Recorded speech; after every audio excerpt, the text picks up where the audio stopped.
we'll do the live thing first. Like,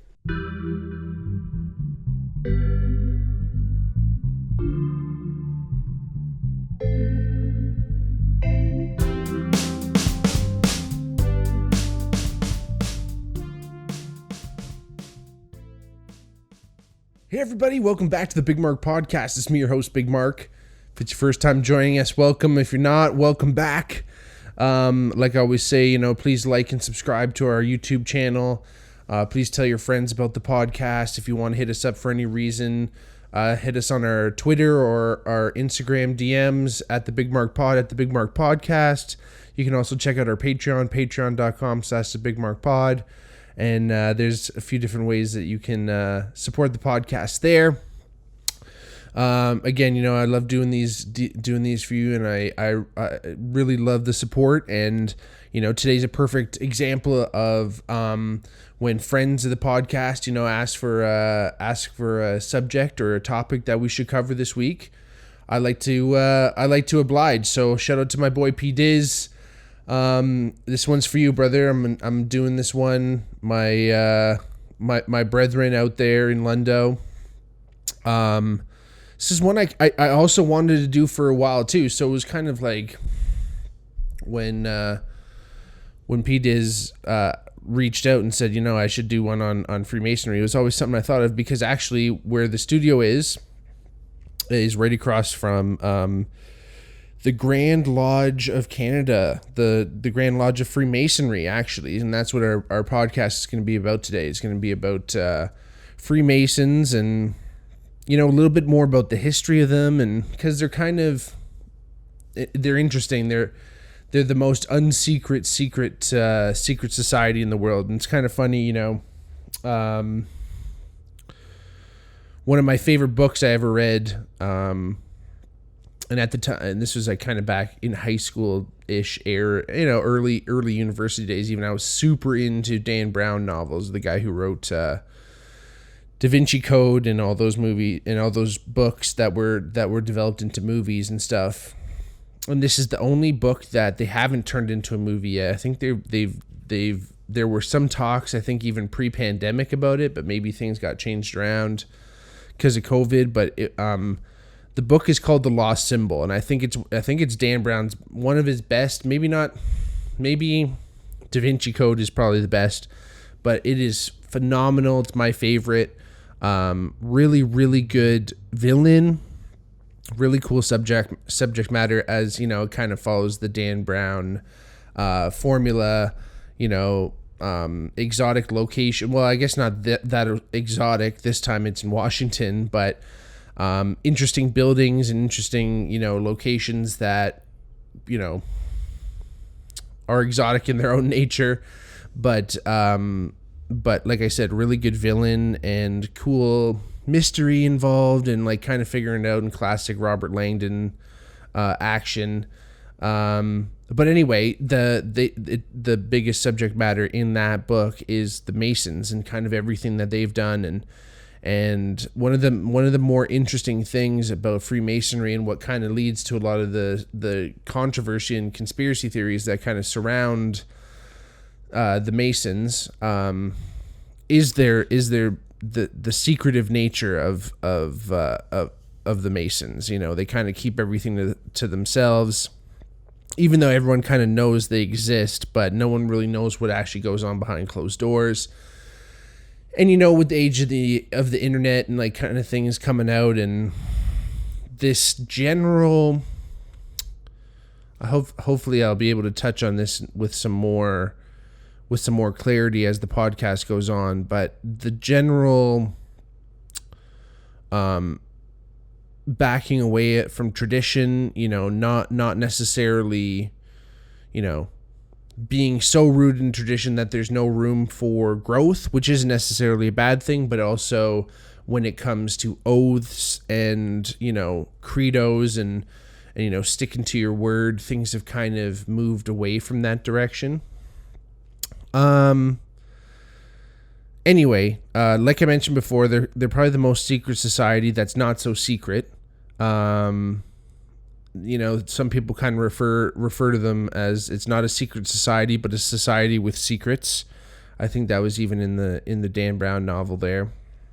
They're not really allowed to recruit, and there's really no like laws about declaring that you're in any groups or anything. And then generally speaking, like, it's a boys club. Like, I will say this, like, you know, maybe disclaimer, if you will, you know, this is really a men's only club. In fact, for some time it was white men only. So, you know, this history is going to reveal some stuff about these guys that isn't so great. And, you know, throughout the podcast, I'll kind of mention how they did make strides to be better and be more inclusive and things like that. But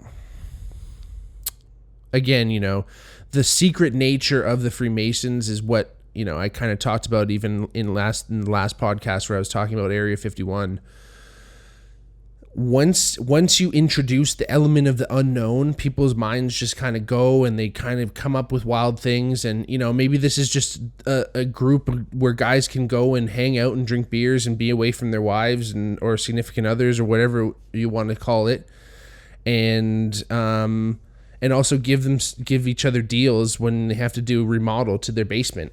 You know, as much as we want to say that there's secret societies that are work, you know, one of the biggest conspiracy theories is that the Freemasons have infiltrated every government in the world, and that's rooted in the fact that a lot of Masons are politicians or you know, involved in large scale companies. You know, it other than that fact, which you know is undisputed, doesn't necessarily mean that they're a global cabal that's going to actually dictate world events. That being said, you know, there was 14 presidents who are known Masons, 9 members of the Constitutional Convention, at least 8 signees of the Declaration of Independence. There's kings of European empires. Architects of Mount Rushmore were all Freemasons. World-renowned musicians, authors, actors, comedians. Richard Pryor it was one of the more famous Masons. Athletes: John Elway, Shaquille O'Neal, co-founder of Apple, Steve Wozniak, Buzz Aldrin, the second man to walk on the moon, Randall Carlson, Walt Disney. Again, the list goes on. There's many, many, many famous Masons, and again, you know, a lot of them involved, especially in American politics. And, you know, even back to that Dan Brown novel, you know, everything's in Washington. And Washington itself was definitely designed by Masons. So the whole city layout itself. The more current aspects of Masonry, you know, they're currently known for their acts of charity. But again, you know, there's secret societies within secret societies. You know, there's inner circles within inner circles. So if the Masons are as secret as they claim, or as their detractors maybe claim, there could be this public face to the Masons that say, oh yeah, you know, my uncle's a Mason, and he goes and, you know, they walk in the parade or whatever they do every year. Like, there could be those guys that are part of it, and then there could be, you know, the people that are kind of up at the top level. Like I mentioned before, I actually live across the street from the Grand Lodge of Canada, which is also right beside the Scottish Rite building in Hamilton, which is a beautiful building, really cool. It has like a beautiful old, like, kind of mansion attached to it. You might recognize it from Crimson Peak or Handmaid's Tale. The Scottish Rite is inextricably linked to the Freemasons in the fact that essentially once you become a Master Mason, you can continue kind of climbing and learning more about the teachings of Freemasonry through the Scottish Rite. So essentially the Scottish Rite, you know, when you talk about the highest degree of Mason, the 33rd degree Mason, they've gone through the Freemason kind of program, if you will, and then also gone through the Scottish Rite, which is basically 4 to 33 degrees, and each one you're kind of like more or less giving more money every year to kind of get there, and that's a part of it, but very few people make it to the 33rd degree. That's pretty high up, and that's again where they say that things really change. And again, most of this stuff has been secret and still is secret, even with the internet age and everything and all this information coming out. But that kind of brings us to more of the origins of Freemasonry. It's essentially a men's club, like I mentioned, and it really focuses on symbolism and tradition.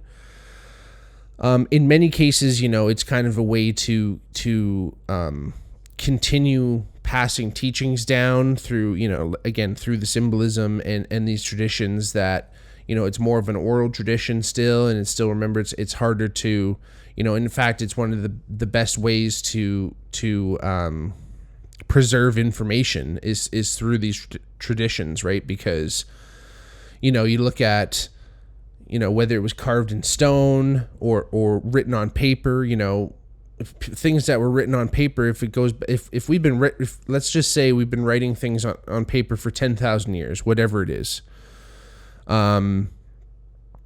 If there was something that happened before 10,000 years that would have destroyed all that paper, who knows how much we would have written, up until that point. It's just like today with our hard drive. So we have all this stuff on hard drives happening right now.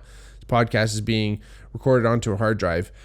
If there was a significant enough magnetic pulse that happened, whether it was from the sun or wherever, it would just wipe out all of our hard drives. So it's kind of like, what are we really preserving? As much as we think, all this information we have, if something happens and destroys everything, the only thing that's going to survive, again, is what's either carved in stone, potentially, or what we remember in our heads. And the surviving people of, if it's a natural disaster or something, they're the ones that can perseverate that information because they actually fucking remember it. So anyway, the secretive aspect of the group has kind of been a part of Freemasonry from the start. They always had secrets, so it kind of makes a little bit of this information, a little shady. Not necessarily shady, but it's hard to even pinpoint, specific dates when things started because it's always kind of been shrouded in secrecy. There's an estimate that there's been about 6 million Freemasons over the years. But again, you're not required to publicly acknowledge that you're a Freemason. So who's to know if that symbol or if that number is correct? The name Freemason comes from somebody who works with freestone, which is a grainless sandstone that's used for ornamental masonry. Masonry is one of the oldest and most well-respected crafts. Essentially, a mason, someone who's worked with stone, has been involved in every structure of historical significance that you can kind of think of. Today, we're getting into more metal structures and things like that, but those are very, very recent compared to historical history. The Masons believed that essentially what separated themselves from other crafts, carpenters, butchers, tailors, was that Masons have an appreciation for what their forefathers and brothers created, and they take those old ideas and traditions and expand on them. Now, you might be thinking, of course, other crafts do this. It's not just Masonry that does this. But this is kind of how the Masons themselves see what they do, so you can kind of tell there's a little bit of a, elitism there, we could say. According to record, the Freemasons were officially established in the late 1300s, the official Freemasons. And they actually started as a small group of Masons formed, like actual Masons, people who worked with stone. A small group of them formed an oversight committee to look after all the other Masons that were rebuilding Europe after the bubonic plague. So essentially a labor union. And it led to the creation of these Masonic lodges, which, again, was somewhere to meet and somewhere to hold all their meetings and everything like that. A Masonic lodge is essentially the basic unit of the Freemason structural pyramid. Historically, Masons would meet in these lodges, but now they represent that city's Masonic delegation, like Local 349 for like a union or whatever. So it'd be like Lodge 12 or Lodge 156 or whatever the fuck. Now they meet in a center or a hall just because, some of these lodges aren't big enough. For a long time, they were actually called Masonic temples, but the Masons decided to discontinue this because, again, it kind of, led back to that elitist image. You'll notice there's a little hypocrisy kind of going on through it, which, when isn't there a little bit of hypocrisy going on? But you'll notice a little bit with the way some of their ideals are and how they kind of... the tenets of Freemasonry don't necessarily jive with how the members themselves act, let's say. Anyway, but at least they're aware of it. Again, getting away from that temple idea. There's still places called Masonic temples and stuff, and they're usually like, music venues and shit now, which is super cool. But most lodge gatherings begin with a prayer and a head count, and it ends with a big feast with drinking and dancing and singing. Sounds like a pretty good time to me. When a meeting is in session, it is common to have an armed Mason standing guard outside. So, not obviously not allowing any insiders to come in, and of course this just leads back to their reputation. I just wanted to shout out my shirt here, Amsterdam. Thanks, Pops Andrea. Again, I needed more shirts, and we're still on the line here. But I'm telling you, these Europeans, man, they're not really big people. I guess we're doing something wrong over here in North America. But I know there's 3 X's on the front. I don't know. I'm sure it's a triple X, but even the Dutch, they're not as big as we are over here. It's too many hormones in our food, probably. Anyway, back to the story at hand. During the English Reformation in the mid-1500s, King Henry VIII forced the Church of England to branch away from the Catholic Church, as we know. And when King Henry took control of the Catholic churches in England, he started selling them to the highest bidders to start making money back to support his army. This was a pivotal time for the Freemasons because the Catholic Church at the time was a huge employer of the Masons. Obviously, they needed all these churches built. They then, the British government, or the King Henry at the time, then moved to abolish the Freemasons because they were gaining too much influence over the people of England. So Henry also kind of thought that the Masons were still, really involved with the Catholic Church, and he just didn't want to have anything to do with them. So he abolished any group like the Freemasons. Shortly after enacting the abolishment, Henry VIII died, and 2 years later, they repealed the decision. I know it happened 2 years later, but it is a little bit fishy that as soon as this happened, King Henry dies. I know that there was a lot of, there's good reasons why he died, but, if the Masons are as influential as they claim, I don't know. Who knows what happened there? I have no basis for that claim, but I'm bringing it up. So after Henry died, they repealed the decision, and the Church and government of England became the new employers of the Freemasons. And in 1666, the government allowed the Freemasons to operate freely as a standalone entity. So Freemasons became what they are today. At this point, William Shaw enters the picture. He became the leader of the Scottish stonemasons and gained acceptance into the Freemasons.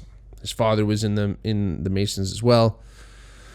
And William Shaw wrote new guidelines in 1598 called the Shaw Statutes. And they were essentially put in place to provide new regulations regarding the Freemasons and the Masonic lodges as they changed their status in England from a fellowship to an incorporation. So he's just kind of, establishing some new rules here. They're growing, how they're going to be able to, do their own thing. William Shaw came in and figured this out. One of the first stipulations of the Shaw Statutes were that Masons shall be true to one another and live charitably together as brethren, as becometh sworn brethren and companies and companions of the craft. So again, these things become a little bit wordy, and they get a little bit washed out, but you'll see why the Masons become the Masons, because they start to follow these stipulations, pretty closely. Another stipulation was the Lodge of Edinburgh, or Mary's Chapel, was the first and principal lodge of the new Freemasons, which still is today. Essentially, at this time, everyone who was a Freemason was an operative Mason. So they were actually practicing Masons, doing buildings and putting bricks together and shit. And at that point, they only allowed real Masons or operative Masons to become Freemasons. In the early 17th century, this all changed. Not long after the Shaw Statutes were put in place, they started letting in non-Masons. Essentially men who not only built with their head, but men who built with their minds. And these were more spiritual builders. And this kind of entered the Freemasons into the age of speculative Freemasonry. So again, these were people and intelligentsia, or whatever you want to say, men who wanted to join the Freemasons and didn't necessarily have to be a Mason, didn't necessarily have to be a tradesman of any kind, but they wanted to kind of build themselves and build society, philosophically. These new Masons essentially used the Shaw Statutes as words to live by. So, that whole thing about brethren and being part of that group, they really started taking those words to heart. And this kind of became the new Masonry, and more like the Masonry we know today. They potentially allowed these non-members to join to boost membership at the time. But again, with it becoming its own kind of freestanding entity, it just kind of allowed these Shaw Statutes to kind of open up things a little bit more. It didn't necessarily make it any easier for these non-Masons to join. In fact, there was probably even more prerequisites for these speculative Freemasons. Among some of these stipulations were, and still are, number one, a belief in God or a higher power, and two, you have to be a free man, so essentially not a slave. And no one's hiding the fact that essentially at this point in the 14th and 18th century, this rule was put in place as a way to kind of separate people of color. So they didn't want any black people involved. So they said you have to be free. You can't be a slave. So that was intentional to leave out people of color. And again, horrible, but this is the past of these guys, and we're not condoning anything, that these people did. It's just information. So after a potential brother passes those steps, among other stipulations, they become a Freemason apprentice. And an apprentice receives the working tools of a Mason. An apprentice receives the working tools of Masonry to study. So essentially the tools that an operative Mason would use, an actual Mason, the tools that they would use are what are given to, potential new Masons. So the first tool that they're given is the 24-inch gauge. It's essentially a ruler that an operative Mason would use, but a speculative Mason uses it as a way to divide their day into 24 equal parts. 8 hours go to God and their fellow Masons, 8 hours to study, and 8 hours to sleep and rest. Really interesting kind of, again, symbolism, tradition. There's all these things are so mixed. There's, if you think that there's one meaning to something, there's another, and there's something hidden, and there's something superficial. Everything is so meticulously chosen, and everything. In that Dan Brown book, they really highlight this fact that nothing is out of place. Nothing is chosen by accident. The second tool is the common gavel, essentially a hammer. It's a metaphorical tool to break away vices or anything detrimental to the apprentice's mind or body. After this, the next level, after you're an apprentice, the next level is a journeyman. And as a fellow of the craft, the journeyman must teach intellectual learning and reasoning to apprentices. So you start to kind of teach new people coming up. The tools given at this stage are the square, the level, and the plumb. The square is used so he can have a solid foundation. Again, it's always he. Sadly, the Freemasons didn't let any women in, so unfortunately, it's he. The square, so he can have a solid foundation. So that's, again, thinking about life. Things start from the ground up. You want to have that solid foundation. The level, unity and equality should be found in diversity and difference, which is fucking crazy due to the fact that they don't let women or people of color in, especially at this point, in the 1700s. But terrible, but anyway, the level, that saying on the level comes from Freemasonry, which is interesting. It's kind of like he's on the level, meaning, he's also a Mason. So, give him a good deal on tires or whatever it's going to be. As above, so below is another thing with the square and the level. Unity and equality should be found in diversity and difference. There's chaos in order. There's order in chaos. And then the plumb, which is like a device like on a string. The plumb is a moral and upright. So the plumb represents a moral and upright man. It is the only way of life. And then the third degree at this point and the final level is Master Mason. So this is when you officially become a Freemason. You master the inductee, if you will, or the Mason has mastered all the teachings through the tools of the trade, plus one, the trowel. So at this point, once you're a Master Mason, you're given a trowel, which operative Masons would have used to spread mortar or concrete, but a speculative Mason uses it to spread brotherly love,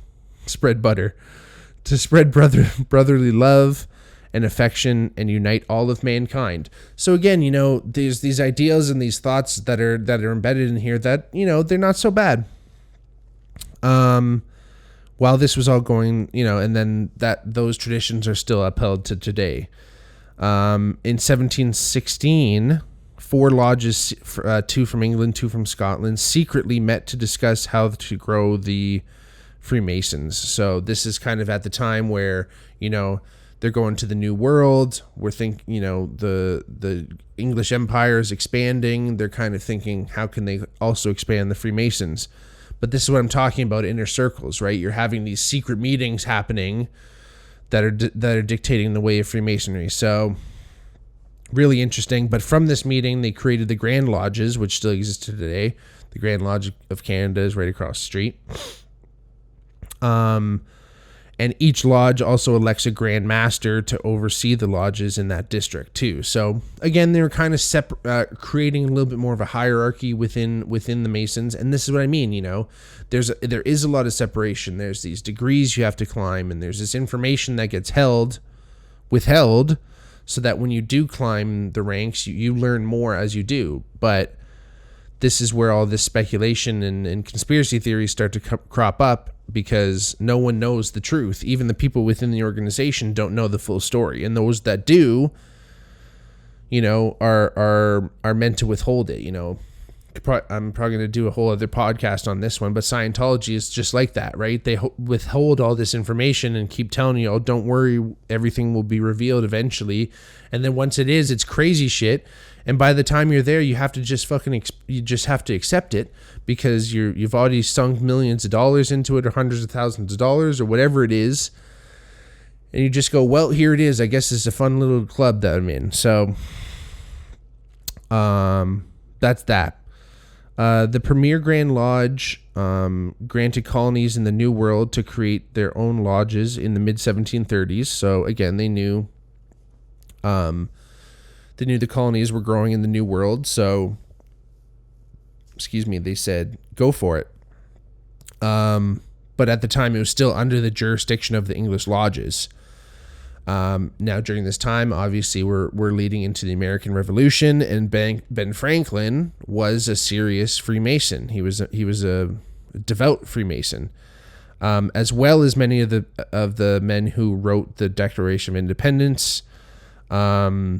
Ben Franklin actually traveled to France and convinced the French to fight against the British, because he had ties with the Freemasons in France.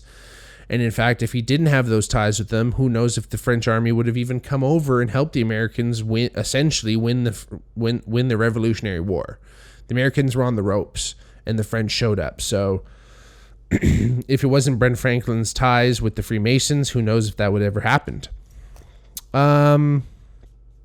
Right? So you can tell, there's definitely a separation here with the way the Masons run. It doesn't matter what the government says or does; they're going to do their own thing. And essentially, that connection there with Ben Franklin and the French is the same connections that Freemasons would use to today. I need some help. Hey man, you're a Freemason too. Secret handshake. Cool. This is fun. I'll see you at the next meeting. And then all of a sudden, you're making deals. On a brighter note, anyway, in the history of Freemasonry, in 1784, Prince Hall founded the Prince Hall branch of Freemasonry, which is still to this day the oldest and largest predominantly African American fraternity in the U.S. So there was more Masonic lodges that were opening that were predominantly black, but it was starting to incorporate a little bit more, which is great. Still didn't let any women in, but hey, what can you do? And over the years, the Freemasons have kind of laxed their admission requirements to get in, not necessarily to rise up anyway, but at least to get in. I'm pretty sure at some points you couldn't be like Eastern European. They didn't really want Catholics involved, but I think they've kind of changed things up a little bit and allowed more people to at least get in and be a Mason. Again, you can get up to the 3rd degree and be there for the rest of your life, I'm assuming, but you're still in the club. But as I mentioned, Freemasonry is all about symbolism and tradition. I'm going to show you a picture here of the Freemason logo, which once you see it, if you can't think of it, and if you're not watching on YouTube, I'll explain it. But, it's one of those symbols that you see everywhere and you kind of go, oh, I wonder what that's about, whatever, and just look past it. It's that square and compass. You've probably seen it. The L-shaped square is fixed as a V, and the compass is fixed as an A, and they kind of cross over each other. Both these tools are, again, part of the foundations of Freemasonry, and it also kind of points up and points down. So it's almost like as above, so below. And then it's sometimes found with a G, an uppercase G found in the middle, which is kind of speculated what the G actually stands for. Is it God? Is it the great architect? Is it geometry? There's a lot of things that it's questionable, and there's so much meaning behind a symbol like that you'd think that there'd be more information on it, but it's just always in our face, and it's on the American dollar bill. So you can see how much Masonry was involved in even just the foundation of America itself, right? So coincidence that all the members were, the members who signed, or a lot of members anyway, who signed the Declaration of Independence were Freemasons. Who knows? 14 presidents have been Masons, who knows how many congressmen and shit like that. Again, it's a boys club. It's huge. Everyone wants to be in it. People go in fraternities. What's the reason people go in fraternities? It's connections and it's networking, right? So that's powerful, man. Like secret society or not, if you know each other and, it's all who you know, right? That's what they say. The question is, what is going on behind the scenes? As much as, they're charitable and they're doing all this stuff, what is really going on at the top? Is it, do they control everything? Is it kind of Illuminati stuff? Is it, it's all about infiltration. It's about, them meeting just like they met before in the 1700s to decide what the future of Freemasonry is. That what they're still doing today, and they're deciding the future of humans. To think that we're really at the beck and call of these governments that come and go, and there has to be an overseeing thing. Not to say that it's New World Order or something like that, but really powerful people have to be getting together thinking, listen, how are we going to do these for the masses, for the people who are just head down, trying to survive, doing these things. We're not thinking about this shit. We've given myself included, obviously we've given ourselves to the government. There's nothing we can do. We're born a part of this shit. And it's like, the people that rise up into politics is one thing, and maybe you can have some actual effect on people, but there's laws and there's bureaucracy and there's so many things that just slow the wheel slowly grinds. And maybe there are people there's a cabal of people that get together and go, listen, these are the things that need to happen for the world to actually survive. And maybe we need those people. Maybe we shouldn't be scared. Maybe we should trust those people because they're people too. But who knows, right? Again, this is where secrets and unknowns start to take us. Again, they're steeped in tradition and symbolism, and I touched on it briefly, but the idea that the only true way to preserve information indefinitely and it never change is to create traditions and have symbols that allow humans to just remember them. And people, think of, songs and different things like that where it's like, you're never going to forget that. And if you can continue to sing it and repeat it, you will never forget it. And then you can teach your kids it, and they can teach their kids, and that information actually never dies. The oral tradition and storytelling and memorization of stories used to be highly touted, but then we started writing things down. Even way back in ancient Greece or whatever, when we started chiseling shit into stone, there were elders going, you're gonna lose your memory. You gotta fuck all this writing, remember shit. It's fine as long as you remember it and you keep telling people, it's not going to go away.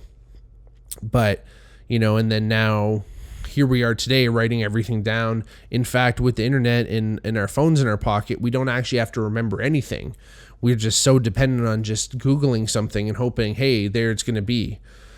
And today's day and age, we're moving every day, it seems, further and further away from tradition and kind of, balking in the face of tradition and kind of saying, we need the new stuff. All this old stuff doesn't work. And, we're in an age of again, moving past some things that haven't served us in the past, but I think, we're unfortunately throwing the baby out with the bathwater in that sense, where maybe there are some good things about tradition. Maybe there are some good things that we're starting to lose sight of because we live in this age where we are questioning everything. And that's fine. We should be questioning things. But these traditions and these things that humans have done for thousands and thousands of years, we've done them for a reason. And maybe societies and secret things like the Freemasons that are doing stuff that maybe is kind of weird, that's going to actually pass on that knowledge. And if these people were, Masons and stuff and involved in early geometry and early physics and figuring out how things work, like They were trying, just trial and error. It's amazing what you can do. And all that knowledge and information that they gained, it would be a shame for it to be lost. And I think, again, with these ancient trades and certain things that have been around for thousands of years, that information came from somewhere, and it has been passed down in some way. And I think the ways that do it are traditions and are having symbolisms that mean something and remind you of what they mean. And I think that's the true meat and potatoes, so to speak, of what Freemasonry is. That someone potentially is keeping this information alive in that sense of teaching others and having it be a rite of passage, so to speak, that this information just isn't freely available, that you actually have to work to it and prove that you're worthy of gaining this information, which is somewhat of a controversial statement these days. Everyone should be worthy of all information, but at the same time, you got to work for it. And a lot of the ideals that are in Freemasonry are universal ideals. Golden rules: treat yourself good, treat others well, charity, all that great stuff. It talks about getting 8 hours of sleep. It's pretty wholesome. But again, thinking that they're potentially disseminating the information throughout the ages and it's ancient knowledge, that's where they might be coming from if they are deciding to make big decisions for human beings, whether they be the Masons, whether they be whoever. Hopefully they're coming from a place of experience. Let's just put it that way. But anyway, that's kind of as much as I wanted to go into it today. The conspiracy theories run deep. Pete is my boy. I hope I did you proud. Let me know how it goes. Everyone, please let me know how it goes. Tell your friends if you like the episode. Create your own brethren, create your own network of people who will disseminate knowledge and keep things alive. Check out our Patreon, patreon.com/thebigmarkpod. Hit us up on Twitter. Hit us up on Instagram at thebigmarkpod, at thebigmarkpodcast. Again, I'd love to hear from you. Like and subscribe. Hit the bell on YouTube for so you know when our next video drops. And again, thank you so much for listening. I love you all. Go forth in Masonic love and Masonic brethren. Take it easy. Peace.